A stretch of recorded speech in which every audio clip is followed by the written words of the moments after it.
Hi all.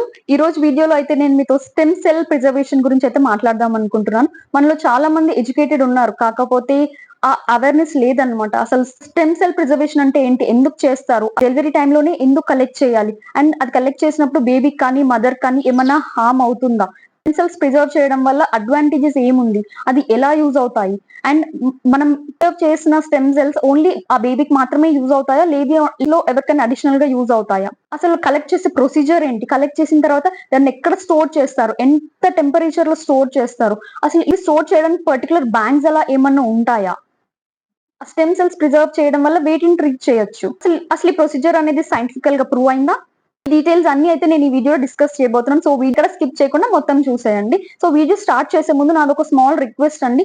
మన videos చూసే వాళ్ళలో ఓన్లీ 40% ఆఫ్ ద మెంబర్స్ మాత్రమే సబ్స్క్రైబ్ చేసుకొని చూస్తున్నారు. రిమైనింగ్ 60% వాళ్ళు సబ్స్క్రైబ్ చేసుకోకుండా చూస్తున్నారు అనమాట. సో మీరు సబ్స్క్రైబ్ చేసుకుంటే నాకు చిన్న మోటివేషన్ లాగా, ఎంకరేజ్మెంట్ లాగా ఉంటుంది. సో ప్లీజ్ సబ్స్క్రైబ్ చేసుకోండి. నుంచి నా వీడియోస్ చూసినట్టయితే నా కంటెంట్, ఇన్ఫర్మేషన్ అంతా ఏదో ఒకటి యూజ్ అయ్యే విధంగానే ఉంటుంది తప్ప ఎక్కడ సుత్తి సోది అలా ఏది ఉండదు. టైం లాగింగ్ అని అలాంటిది ఏది కనిపించదు అనమాట. సో ప్లీజ్ సబ్స్క్రైబ్ చేసుకోండి. అండ్ ఇంకొకటి, మీరు వీడియో చూసిన తర్వాత మీకు అది వీడియో నచ్చింది, అది ఇన్ఫర్మేటివ్ గా ఉంది అనుకుంటే మాత్రం ఖచ్చితంగా ఒక లైక్ చేయండి. ఎందుకంటే అది లైక్ చేస్తేనే అది చాలా మందికి ఫార్వర్డ్ అవుతుంది అనమాట. లేదు అంటే ఆ వీడియో అక్కడే ఉంటుంది. సో ఇన్ కేస్ మీకు నచ్చకపోతే మాత్రం హ్యాపీగా డిస్లైక్ చేసేయండి, నాకు ఎలాంటి ప్రాబ్లం లేదు. సో వీడియో నచ్చితే మాత్రం ఖచ్చితంగా వేరే వాళ్ళకి ఫార్వర్డ్ అవ్వాలి, మీలాగా ఇంకొంతమందికి యూజ్ అవ్వాలి అనుకుంటే మాత్రం ఖచ్చితంగా ఒక లైక్ చేయండి. ఎందుకంటే నేను ఈ రోజు చెప్పే ఈ వీడియో అనేది చాలా మందికి అవగాహన లేదనమాట. సో ఆ అవేర్నెస్ క్రియేట్ చేద్దామని చెప్పి ఈ వీడియో నేను ఈ రోజు చేస్తున్నాను. సో మీరు నాతో పాటు చాలా మందికి హెల్ప్ చేయాలి అనుకుంటే మాత్రం వీడియో చూసిన తర్వాత నచ్చితే మాత్రం ఖచ్చితంగా ఒక లైక్ చేయడం మాత్రం మర్చిపోకండి. సో వీడియోలోకి అయితే వెళ్ళిపోదాం. సో ఫస్ట్ స్టెమ్ సెల్స్ అంటే ఏంటో మనం తెలుసుకుందాం. స్టెమ్ సెల్స్ అంటే మన బాడీలో ఉన్న మూల కణాలు అన్నమాట. మన బాడీలో చాలా పార్ట్స్ లో కూడా ఈ స్టెమ్ సెల్స్ అనేవి ఉంటాయి. మన అడల్ట్ స్టేజ్ లో ఉన్నప్పటికీ కూడా మన బాడీలో కొన్ని స్టెమ్ సెల్స్ అనేవి ఒక్కొక్క ఆర్గాన్ కి సపరేట్ గా ఉంటాయి అన్నమాట. సో ఈ స్టెమ్ సెల్స్ ఏంటి అంటే ఒక స్పెషల్ గుణం ఉంటుంది దానికి, అవి ఏ రూపంగా అయినా మార్పు చెందొచ్చు అనమాట. సో సింపుల్ గా చెప్పాలి అంటే స్టెమ్ సెల్స్ మన బాడీలో ఒక బిల్డింగ్ బ్లాక్స్ లాగా యూజ్ అవుతాయి అనమాట. సో నెక్స్ట్ వచ్చేసి ఈ స్టెమ్ సెల్స్ అనేవి ఎలా కలెక్ట్ చేస్తారు అంటే, మన బేబీకి బర్త్ ఇచ్చేటప్పుడు డెలివరీ అయిన 3 to 5 minutes లోపు మాత్రమే ఈ స్టెమ్ సెల్స్ అనేవి కలెక్ట్ చేస్తారు అన్న పర్టికులర్ రిప్రజెంటేటివ్స్ వచ్చి కలెక్ట్ చేస్తారు. అవి ఎందుకు డెలివరీ టైంలోనే కలెక్ట్ చేయాలి, ఎందుకు వాటికి అంత ఇంపార్టెన్స్ ఉంది అంటే, సింపుల్ గా మనకు అర్థమయ్యే భాషలో చెప్తాను. మనుషుల పుట్టుక కనుక తీసుకుంటే అది ఎలా ఫామ్ అయింది, ఒక స్పర్మ్ వచ్చి ఒక ఎగ్ ని టచ్ చేస్తే ఆ ఎగ్ అనేది ఒక జైగోట్ లాగా ఫామ్ అయ్యి అది యూట్రస్ లోకి వెళ్ళి ఇంప్లాంట్ అవుతుంది కదా.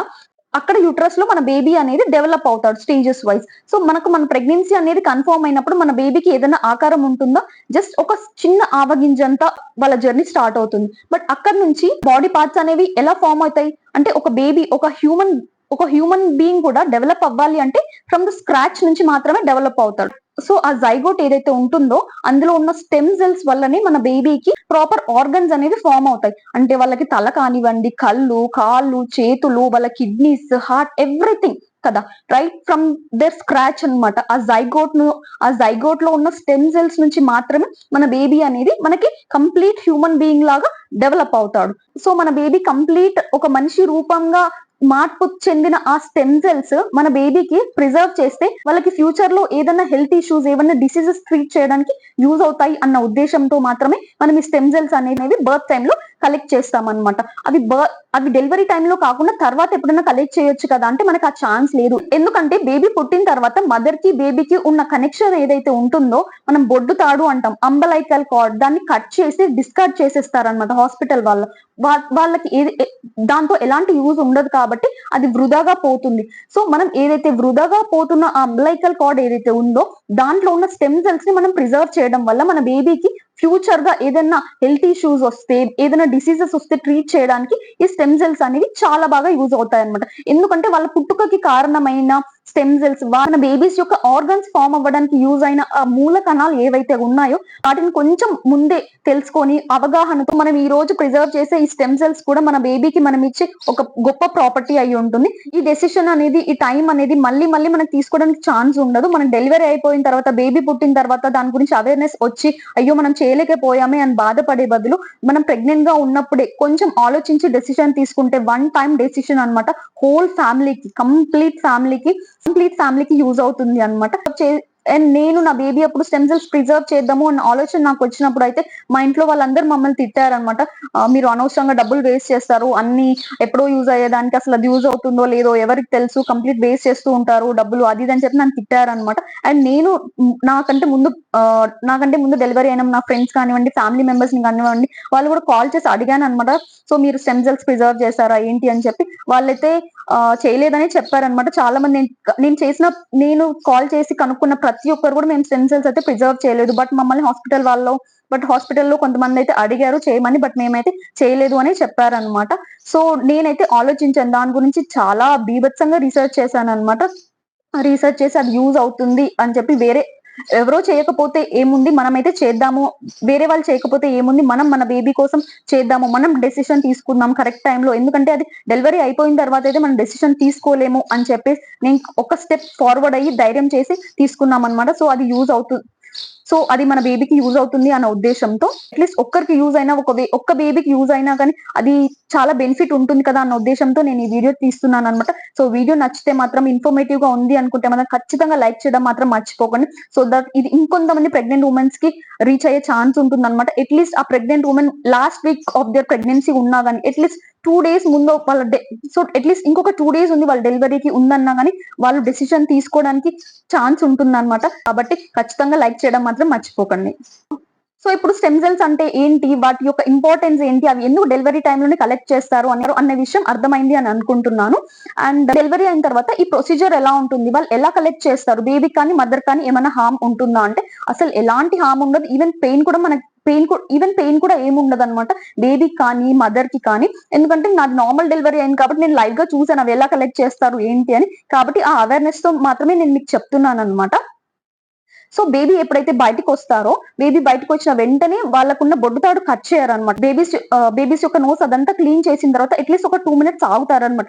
2 minutes ఆగిన తర్వాత మాత్రమే బొడ్డు తాడు అనేది కట్ చేస్తారు. ఎందుకంటే ఇంకా మదర్ నుంచి బేబీకి అయ్యే బ్లడ్ ఫ్లో అనేది ఇంకా జరుగుతూ ఉంటుంది అనమాట ఆ బొడ్డు తాడు నుంచి. కాబట్టి ఒక 2 minutes అయిన తర్వాత మాత్రమే బేబీకి ఉన్న బొడ్డు తాడుని కట్ చేసి అక్కడ క్లాంప్ వేసేస్తారు.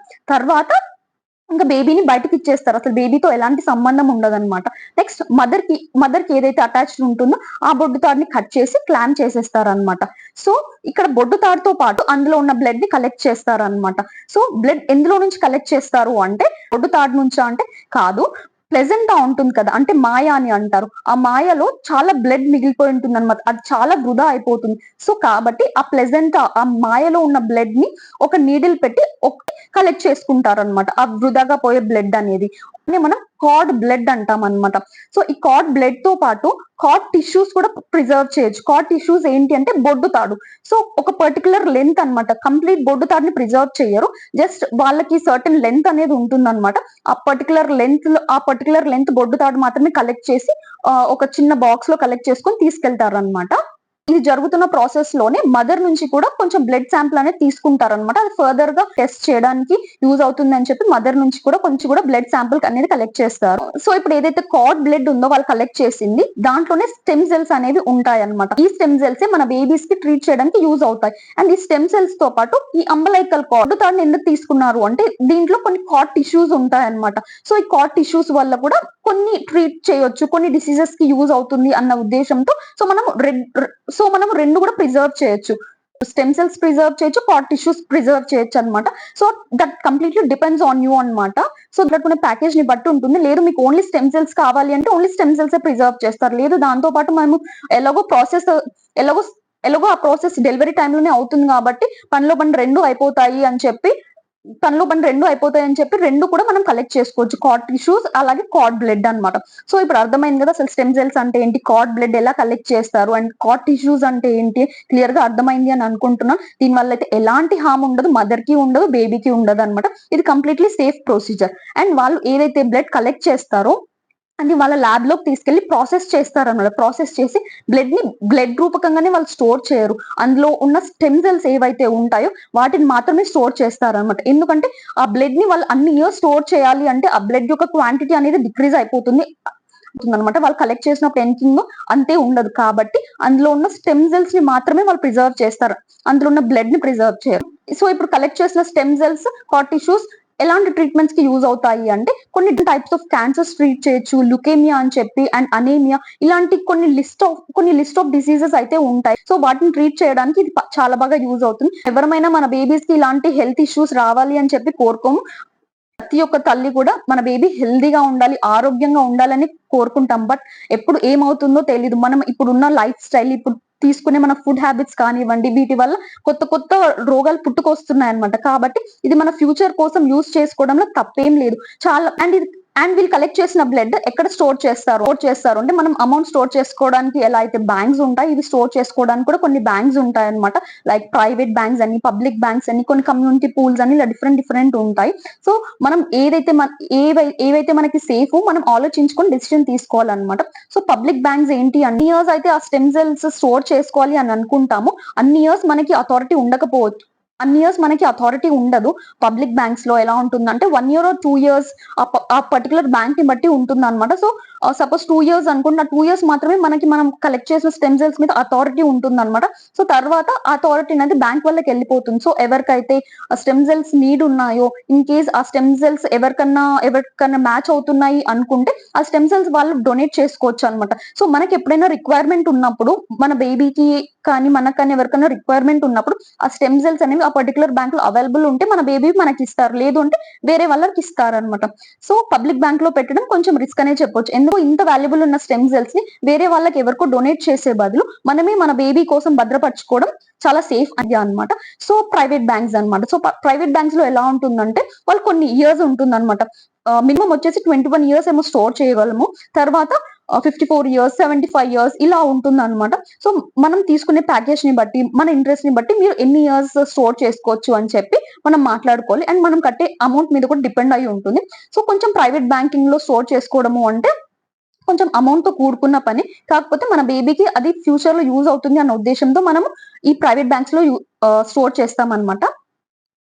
అండ్ ఈ ప్రైవేట్ బ్యాంక్స్ లో ఎలా ఉంటుందంటే ఎన్ని ఇయర్స్ మనం అయితే స్టోర్ చేస్తున్నామో, సపోజ్ 24 years స్టోర్ చేస్తున్నాం అనుకున్న, ఆ 24 years కూడా మనమే అథారిటీ ఉంటాం అనమాట. మనకి యూజ్ అవుతుంది అంటే మాత్రమే అది తీసి బయటకి ఇస్తారు తప్ప వాళ్ళకి ఎలాంటి అథారిటీ ఉండదు. కాబట్టి ప్రైవేట్ బ్యాంక్స్ లో పెట్టుకోవడం సేఫ్ అని నా ఫీలింగ్. సో నేనైతే నా బేబీ ఇది ప్రైవేట్ బ్యాంక్ లోనే స్టోర్ చేశాను అనమాట. అండ్ ఇది ఎలాంటి టెంపరేచర్స్ లో స్టోర్ చేస్తారు అంటే, ఇది కలెక్ట్ చేసిన స్టెమ్ సెల్స్ ఏవైతే ఉంటాయో అవి -195 or 196 degrees -degrees లో స్టోర్ చేస్తారనమాట. ఏంటి అంటే అవి అవసరమై అవి తీసుకున్నప్పుడు వాటి యొక్క ప్రాపర్టీస్, వాటి యొక్క గుణాలు అది కోల్పోకుండా ఉండాలి వాటి యొక్క గుణాలు కోల్పోకుండా ఉండడానికి మాత్రమే వాళ్ళు -degrees లో స్టోర్ చేస్తారనమాట. సో అండ్ మనం కలెక్ట్ చేసుకునేటప్పుడు మనకు ఒక డౌట్ ఉంటుంది, అది మన బేబీదా కాదా అని చెప్పేసి. సో నేను కూడా నా బేబీకి స్టోర్ చేసుకుందాం అన్నప్పుడు నాకు కూడా చాలా డౌట్స్ ఉన్నాయన్నమాట. సో నేను వాళ్ళతో మాట్లాడి క్లారిఫై చేసుకున్నాను. సో మనకి ఏంటి అంటే ఒక పర్టికులర్ బార్ కోడ్ ఇస్తారు, పర్టికులర్ కిట్ ఉంటుంది. ఆ కిట్ యొక్క యుఐఎన్ నెంబర్ అవన్నీ ఉంటాయి అనమాట మనకి. కాబట్టి అది ఆ యుఐఎన్ నెంబర్స్ కానీ, ఆ బార్ కోడ్స్ కానీ ఒక్కొక్కరికి డిఫరెంట్ ఉంటుంది అనమాట, యూనిక్ గా ఉంటుంది. కాబట్టి ఒకరితో ఒకరికి మ్యాచింగ్ ఉండదు. సో కాబట్టి మన బేబీది మనకే ఇస్తారు, వేరే బేబీస్ ది వేరే వాళ్ళకి మిస్ మ్యాచ్ అయ్యే ఛాన్స్ ఉండదు. సో హ్యాపీగా ప్రిజర్వ్ చేసుకోవచ్చు. కలెక్ట్ చేసిన స్టెమ్ సెల్స్ ఓన్లీ ఆ బేబీకి మాత్రమే యూజ్ అవుతాయి అంటే కాదండి. బేబీ యొక్క సిబ్లింగ్స్ ఉంటారు కదా, అన్నలు కానీ తమ్ముళ్ళు కానీ, అండ్ నెక్స్ట్ పుట్టే బేబీ అవ్వచ్చు. సో బేబీ యొక్క సిబ్లింగ్స్ అండ్ అలాగే వాళ్ళ పేరెంట్స్ అనమాట, మదర్ అండ్ ఫాదర్ కి యూజ్ అవుతుంది. అండ్ కొన్ని కండిషన్స్ లో మాత్రం గ్రాండ్ పేరెంట్స్ కి కూడా యూజ్ అవుతుందని చెప్పారనమాట. సో మేమైతే 75 years ప్లాన్ చేసాము. అంటే నేను ప్రెగ్నెంట్ గా ఉన్నప్పుడు నేను చాలా రీసెర్చ్ చేశాను, ఏ బ్యాంక్ లో పెడితే సేఫ్, ఎలాంటి బ్యాంక్స్ లో పెట్టాలి అని చెప్పేసి. సో నేనైతే 2 బ్యాంక్స్ రిఫర్ చేస్తానండి. ఇది ఎలాంటి ప్రమోషనల్ వీడియో కాదు, ఇది నా పర్సనల్ ఎక్స్పీరియన్స్ మీద నేను రీసెర్చ్ చేసిన దాని మీద మాత్రమే చెప్తున్నాను. ఒకటి వచ్చేసి కార్డ్ లైఫ్ అండ్ ఇంకొకటి వచ్చేసి లైఫ్ సెల్ అన్నమాట. అండ్ మేము మా బేబీ యొక్క స్టెమ్ సెల్స్ అయితే కార్డ్ లైఫ్ లో ప్రిజర్వ్ చేసాం ఫైనల్ గా. అండ్ ఈ ప్రాసెస్ ఏదైతే ఉందో స్టెమ్ సెల్ ప్రిజర్వేషన్ అనేది సైంటిఫికల్ గా ప్రూవ్ అవ్వలేదు అని చెప్పి దీన్ని నమ్మట్లేదు అనమాట. పోతే మనం ఎప్పుడైతే సపోజ్ కార్డ్ లైఫ్ కానివ్వండి, ఎవరినైనా వాళ్ళకి కాల్ చేసి ఆ రిప్రజెంటేటివ్ మనం కాల్ చేస్తే రిప్రజెంటేటివ్ ఇంటికి వచ్చి మనకు అన్ని ఎక్స్ప్లెయిన్ చేస్తారనమాట. సో నేను వాళ్ళని అడిగాను, సో మీ దాంట్లో నుంచి ఎవరైనా ఇలా శాంపిల్స్ కలెక్ట్ చేశారా, వాళ్ళకి ఏదైనా డిసీజ్ క్యూర్ అవ్వడానికి ఇది యూజ్ అయిందా, వన్స్ స్టోర్ చేసిన స్టెమ్ సెల్ తీసి వాళ్ళకి ఇచ్చారా అని చెప్పేసి. సో అలా అయితే వాళ్ళు చాలా ఎగ్జాంపుల్స్ చెప్పారు అనమాట. సో నాకైతే అప్పుడు నమ్మకం కుదిరింది. కాబట్టి మన బేబీకి అది యూజ్ అవుతుంది అన్నప్పుడు ఒక స్టెప్ ముందు తీసుకోవడంలో తప్పేం లేదు. Prevention is better than cure అంటారు కదా. సో అది వచ్చిన తర్వాత మన చేతుల్లో స్టెమ్ సెల్స్ లేక బాధపడే దానికంటే ఒక వైజ్ డెసిషన్ మనం ప్రెగ్నెంట్ గా ఉన్నప్పుడే కొంచెం వైజ్ గా దీని గురించి అవేర్నెస్ తెలుసుకొని దీన్ని ప్రిజర్వ్ చేసుకుంటే మన బేబీకి మనం ఇచ్చే మంచి ప్రాపర్టీ అవుతుంది అని నా ఫీలింగ్ అనమాట. మనలో చాలా మంది మన బేబీస్ కి ఇల్లులు, ఆస్తులు, చాలా ప్రాపర్టీస్ ఇస్తూ ఉంటారు. కానీ హెల్త్ లేని అవన్నీ ఏం చేసుకోవాలి చెప్పండి. సో హెల్త్ ఈజ్ వెల్త్ అన్నారు. హెల్త్ తర్వాతే ఏదైనా. సో ఇలాంటి స్టెమ్ సెల్స్ ప్రిజర్వ్ చేసి హెల్త్ ఇవ్వడం కంటే గొప్ప ప్రాపర్టీ ఇంకొకటి ఉండదు అని చెప్పి నా పర్సనల్ ఫీలింగ్ అనమాట. ఫ్యూచర్ లో ఎప్పుడన్నా హెల్త్ ఇష్యూస్ ఏదన్నా వచ్చాయి అంటే వాళ్ళకి ఒక ధైర్యంగా ఉంటుంది. ఓకే, దీనివల్ల నేను ట్రీట్ అవ్వగలను, ఇది నాకు తగ్గిపోతుంది అని చెప్పి. ఫ్యూచర్ లో మన ఫ్యామిలీ మెంబర్స్ కానీ, బేబీ కానీ ఎవరికన్నా ఆ స్టెమ్ సెల్స్ యూజ్ అవుతాయి అనుకుంటే ఆ బ్యాంక్ వాళ్ళే మనకి ఇన్సూరెన్స్ కూడా ప్రొవైడ్ చేస్తారనమాట, ట్రీట్మెంట్ ని ట్రీట్ చేయడానికి అని చెప్పి. సో ఇది కూడా ఒక బోనస్ పాయింట్ కదా. అండ్ దట్టు ఈ స్టెమ్ సెల్స్ అనేవి ఇక్కడ లోకల్లో ఎక్కడ ప్రిజర్వ్ చేయరు, వాళ్ళకి కొన్ని సెంటర్స్ ఉంటాయి కదా. సో అక్కడైతే ప్రిజర్వ్ చేస్తారు. మనకి ఎప్పుడైతే కావాలి అని మనం ఇన్ఫార్మ్ చేస్తామో వాళ్ళు త్రూ ఫ్రీ ట్రాన్స్పోర్ట్ అనమాట. సో త్రూ ఫ్రీ ట్రాన్స్పోర్ట్ అయితే హాస్పిటల్ వరకు, మనకి ఏ హాస్పిటల్ అయితే ట్రీట్మెంట్ జరుగుతుందని ఇన్ఫార్మ్ చేస్తాము. సో వాళ్ళు అక్కడి వరకు మనకి ఆ శాంపుల్ తెచ్చి ఇవ్వడం అయితే జరుగుతుంది. సో వన్స్ మనం అందులో ఎన్రోల్ అయితే వాళ్ళు అన్ని కంప్లీట్ గా డీటెయిల్స్ ఎక్స్ప్లెయిన్ చేస్తారు. ఆ రిప్రజెంటేటివ్ మన ఇంటికే వచ్చి అన్ని క్లియర్ కట్ గా ఎక్స్ప్లెయిన్ చేస్తారు అనమాట. ఇంకా మీకు ఏమైనా డౌట్స్ వస్తే కూడా మీరు వాళ్ళని క్లియర్ గా అడగొచ్చు. సో మనం ఎప్పుడైతే ఎన్రోల్ అయ్యి కొంచెం అడ్వాన్స్ అమౌంట్ అనేది ఉంటుందన్నమాట, అమౌంట్ కట్టేస్తాము, మనకి ఒక కిట్ అనేది మనకి ఇంటికి పంపిస్తారు. కిట్ లో కొన్ని ఐస్ బ్రిక్స్ ఉంటాయి అనమాట. అరౌండ్ ఒక 3 or 4 ఐస్ బ్రిక్స్ ఉంటాయి. మనం ఓపెన్ చేసి ఫ్రీజర్ లో అయితే పెట్టుకోవాలి. మనం ఎప్పుడైతే హాస్పిటల్ కి మన డెలివరీ టైం కి వెళ్తామో మన హాస్పిటల్ బ్యాగ్ తో పాటు ఆ ఐస్ బ్రిక్స్ అలాగే ఆ కిట్ మనం క్యారీ చేసి వెళ్ళాలన్నమాట. అండ్ అదే కిట్ మీద మనకి కొన్ని నెంబర్స్ అయితే ఇస్తారు, ఎమర్జెన్సీ కాంటాక్ట్ నెంబర్స్ అని. మనం డెలివరీ టైం కి వెళ్ళేటప్పుడు ఆ రిప్రజెంటేటివ్ కి మనం కాల్ చేసి చెప్పాలి అనమాట. సో మనం ఎప్పుడైతే ఇందులో ఎన్రోల్ అవుతామో వాళ్ళే మనం ఏ హాస్పిటల్లో చూయించుకుంటున్నామో ఆ డాక్టర్ పేరేంటి అన్ని డీటెయిల్స్ వాళ్ళు కలెక్ట్ చేస్తారు. కాబట్టి వాళ్ళు హాస్పిటల్ కి ముందే ఇన్ఫార్మ్ చేసి ఉంచేస్తారు అనమాట. బట్ మనమైతే మన డెలివరీ టైం కి వెళ్ళేటప్పుడు మన హాస్పిటల్ బ్యాగ్ ప్యాక్ చేసుకునేటప్పుడు కిట్ అండ్ అలాగే ఆ ఐస్ బ్రిక్స్ తీసుకొని ఆ రిప్రజెంటేటివ్ కి కాల్ చేసి వెళ్ళాలి అనమాట. సో ఏంటంటే మన డెలివరీ అయ్యే టైంకి ఆ రిప్రజెంటేటివ్ కూడా వస్తారు. సో నా డెలివరీ అయినప్పుడు నా డెలివరీ రూమ్ లో ఆ రిప్రజెంటేటివ్ కూడా ఉన్నారనమాట, లేడీ రిప్రజెంటేటివ్. కాబట్టి సో తనే స్వయంగా అంబ్లైకల్ కార్డ్, ప్లెజెంటాలో ఉన్న బ్లడ్ అన్ని కలెక్ట్ చేసి తీసుకెళ్లారనమాట. ఈవెన్ మదర్ శాంపుల్ కూడా ఈ అసిస్టెన్స్ ఇస్తూ ఉంటారు, గైడెన్స్ ఇస్తూ ఉంటారనమాట. అండ్ ఇన్ కేస్ మనం ఆ కిట్ మర్చిపోయినా కానీ వాళ్ళు ఒకటి ఎమర్జెన్సీ కిట్ అనేది వాళ్ళతో పాటు తీసుకొస్తారు. కాబట్టి అది డెలివరీ టైంలో యూజ్ చేసుకుని తర్వాత మన దగ్గర ఉన్న కిట్ వాళ్ళకి ఇచ్చేసేయచ్చు. సో ప్రెగ్నెంట్ ఉమెన్స్ ఎవరైతే ఈ వీడియో చూస్తున్నారో ఒక వైజ్ డెసిషన్ తీసుకోండి కరెక్ట్ టైంలో. అది మీకు, మీ ఫ్యామిలీ మొత్తానికి యూజ్ అవుతుంది అనమాట. సో ఇన్ కేస్ తెలిసిన ఇంకెవరైనా మీ ఫ్రెండ్స్ కానీ రిలేటివ్స్ కానీ ప్రెగ్నెంట్ గా ఉండి వాళ్ళకు దీని గురించి ఎలాంటి ఐడియా లేదు అనుకుంటే మాత్రం ఖచ్చితంగా ఈ వీడియో వాళ్ళకి ఫార్వర్డ్ చేయండి. మీకు ఇంకా ఇవి కాకుండా ఇంకేమైనా డౌట్స్ వస్తే ఒకసారి అయితే నేను ఏవైతే బ్యాంక్స్ చెప్పాను ఒకసారి నెట్ లో సర్చ్ చేసి వాళ్ళని కాంటాక్ట్ చేస్తే ఆ రిప్రజెంటేటివ్ వచ్చి మీకు అన్ని క్లియర్ గా ఎక్స్ప్లెయిన్ చేస్తారు. లేదు ఇంకేమన్నా అడగాలి అనుకుంటే నాతో కామెంట్ సెక్షన్ లో కూడా అడగొచ్చు. So that's all for this video. నేను మళ్ళీ మీతో నెక్స్ట్ వీడియోలో కనెక్ట్ అవుతాను. Until then, this is Amulya signing off for today. Thanks for watching the video. Please do like the video. Thank you. Bye bye.